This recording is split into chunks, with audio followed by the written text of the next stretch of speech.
নমস্কার সকলকে। আজ আমি চলে এসেছি নাইসেস কিচেনের একটি রেসিপি নিয়ে, চিকেন পকোড়া। চিকেন পকোড়ার জন্য এখানে নিয়ে নিয়েছি 300 গ্রাম চিকেন। চিকেনের মধ্যে দিয়ে দেবো অল্প একটু জল আর দিয়ে দেবো ভিনিগার। ভিনিগার জলে 15 থেকে 20 মিনিট ভিজিয়ে রাখবো। চিকেনটাকে ভালো করে ওয়াশ করে নেব। চিকেনটা ভালো করে ওয়াশ করে নিয়েছি। দিয়ে দেবো পরিমাণ মতো নুন, লঙ্কার গুঁড়ো, গোলমরিচ গুঁড়ো, সাহা মরিচ গুঁড়ো, গরম মশলা, আদা রসুন পেস্ট, কর্নফ্লাওয়ার অর্ধেক আর অর্ধেক দিয়ে দেবো অ্যারারুট।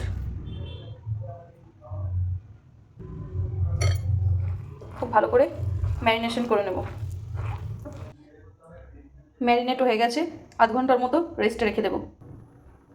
একটা কড়াই বসিয়ে দিয়েছি, কড়াইয়ের মধ্যে রিফাইন অয়েল দিয়ে দিয়েছি। এরপর তেলের মধ্যে একটা একটা করে চিকেন ছেড়ে দিচ্ছি।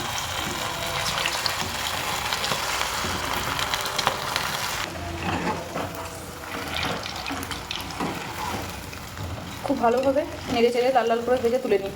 দেখুন দারুণ টেস্ট। এরপর একটা প্লেটে তুলে নেব। সুন্দরভাবে রেডি হয়ে গেছে, দেখুন কত সুন্দর হয়েছে, একদম ক্রিস্পি। এরপর উপর থেকে দিয়ে দেবো চাট মশলা। আপনারা অতি অবশ্যই এই রেসিপিটি একবার হলেও ট্রাই করবেন, আশা করি আপনাদের খুব ভালো লাগবে। যারা আমার চ্যানেলটি এখনও পর্যন্ত সাবস্ক্রাইব করেনি তারা অতি অবশ্যই আমার চ্যানেলটিকে সাবস্ক্রাইব করে ফেলুন।